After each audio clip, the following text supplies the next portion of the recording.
नमस्कार बच्चों, मैं समझता हूँ कि आप अच्छे होंगे। शिक्षा मनोविज्ञान के इतिहास को आगे बढ़ाते हुए हम आगे बढ़ते हैं। कल मैंने आपको अरस्तु, प्लेटो से कमेनियस, जॉन लॉक से आगे बढ़ते हुए रूसो तक बताया था कि इनका क्या योगदान रहा है शिक्षा मनोविज्ञान के इतिहास में। अब हम आगे बढ़ते हैं और आपको मैं बताना चाहता हूँ कि उसके बाद जुआन विवास 1493 से 1540 ने आगमन विधि, इंडक्शन मेथड को अध्ययन विधि बनाने पर जोर दिया। इन्होंने प्रत्यक्ष प्रेक्षण, डायरेक्ट ऑब्जर्वेशन, जो आमने सामने हम लोग देखते हैं, को महत्वपूर्ण बतलाया और मानवतावादी अधिगम, ह्यूमनिस्टिक लर्निंग पर बल दिया। ये जुआन विवास का योगदान रहा शिक्षा मनोविज्ञान के लिए। अब आगे बढ़ते हुए मैं आपको बताना चाहता हूं कि आते हैं जे.एच. पेस्टोलॉजी 1746 से 1827।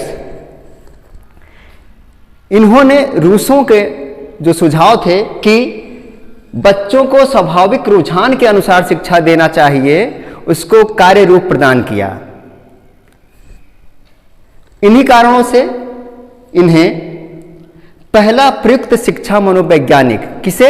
जे.एच. पेस्टोलॉजी को पहला प्रयुक्त शिक्षा मनोवैज्ञानिक माना जाता है। कुछ लोगों के द्वारा जे.एच. पेस्टोलॉजी को पहला प्रयुक्त शिक्षा मनोवैज्ञानिक माना गया, अप्लाइड एजुकेशनल साइकोलॉजिस्ट कहा गया। यह रहा जे.एच. पेस्टोलॉजी का योगदान शिक्षा मनोविज्ञान के लिए। अब आगे बढ़ते हुए जोहान हर्बार्ट आते हैं। इनका क्या योगदान है देखिए।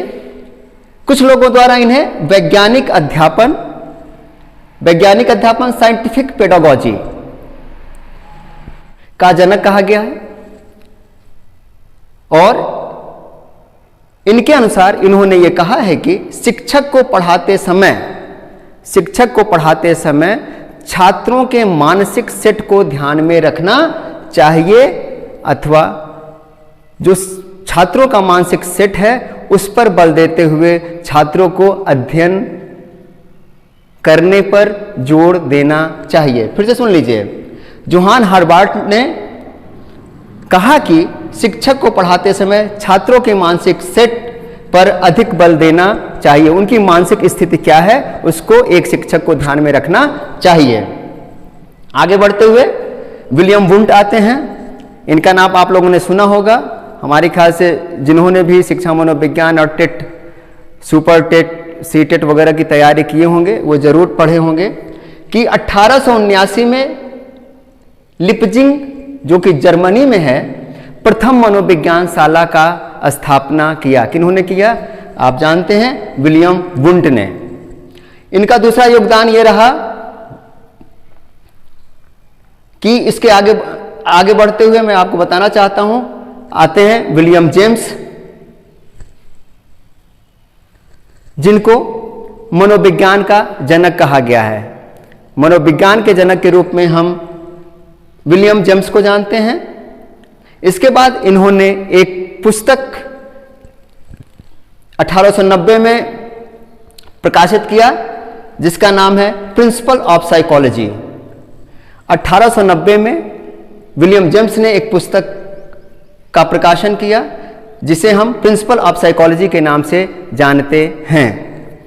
इसके बाद 1899 में मैं आपको बताना चाहूंगा कि विलियम जेम्स के जो संभाषण थे, जो लेक्चर्स थे, उनको संकलित करके 1899 में एक पुस्तक बनाई गई जिसे कहा गया talks to teachers on psychology. देखिए, talks to teacher on psychology, जिसे 1899 में प्रकाशित किया गया। एक बार फिर से सुन लीजिए कि 1899 में विलियम जेम्स के लेक्चर्स, संभाषणों को संकलित करके पुस्तक talks to teacher on psychology का प्रकाशन किया गया। तो आप देखेंगे कि विलियम जेम्स का शिक्षा मनोविज्ञान में ये योगदान रहा। तो बच्चों, विलियम जेम्स ने talks to teacher on psychology पुस्तक में जो अपने लेक्चर्स का संकलन किया था, उस बुक को शिक्षा मनोविज्ञान की पहली पाठ्यपुस्तक मानी जाती है। ये रहा विलियम जेम्स का योगदान शिक्षा मनोविज्ञान के लिए। अब आते हैं जीएस हॉल। जीएस हॉल ने 1892 में अमेरिकन मनोवैज्ञानिक संघ, अमेरिकन साइकोलॉजिकल एसोसिएशन की स्थापना किया और पहला पेडागॉजिकल वर्कशॉप की स्थापना किया। ये रहा जीएस हॉल का योगदान। अब आते हैं जॉन डीवी। जॉन डीवी का नाम आपने सुना होगा।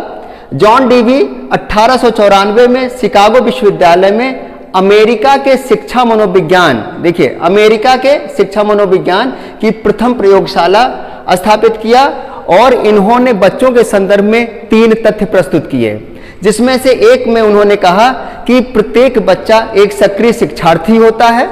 ठीक है। दूसरा उन्होंने कहा कि बच्चे को पढ़ाते समय उनकी संपूर्णता पर बल दिया जाना चाहिए और तीसरी बात उन्होंने कहा कि प्रत्येक बच्चे को एक उत्तम एवं समर्थ शिक्षा दी जानी चाहिए। यह रहा जॉन डीवी का योगदान शिक्षा मनोविज्ञान के लिए। अब आते हैं अल्फ्रेड बिने। इनका भी आपने नाम सुना होगा, यह बहुत चर्चित नाम है।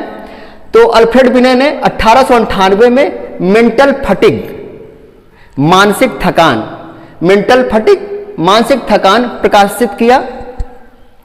1905 में बिने ने साइमन के साथ मिलकर प्रथम आधुनिक बुद्धि परीक्षण का निर्माण किया। आप ये जानते हैं कि शिक्षा मनोविज्ञान में बुद्धि परीक्षण का बहुत बड़ा योगदान है। आज बालक के शिक्षा के लिए जब इंडिविजुअल डिफरेंसेस की बात होती है तो बुद्धि परीक्षण की अवश्य बात होती है। ठीक है। इसके साथ ही इस बुद्धि परीक्षण का संशोधन किया गया। कैसे? देखिए, इस बुद्धि परीक्षण का 1916 में लेविस टर्मैन का भी आपने नाम सुना होगा, द्वारा स्टैनफोर्ड विश्वविद्यालय में संशोधन किया गया और इसे जो बिने का बुद्धि परीक्षण था, बिने साइमन का जो आधुनिक बुद्धि परीक्षण है, जब संशोधन किया गया स्टैनफोर्ड विश्वविद्यालय में टर्मन के द्वारा, तो उसका नाम बदलकर कर दिया गया स्टैनफोर्ड बिने परीक्षण।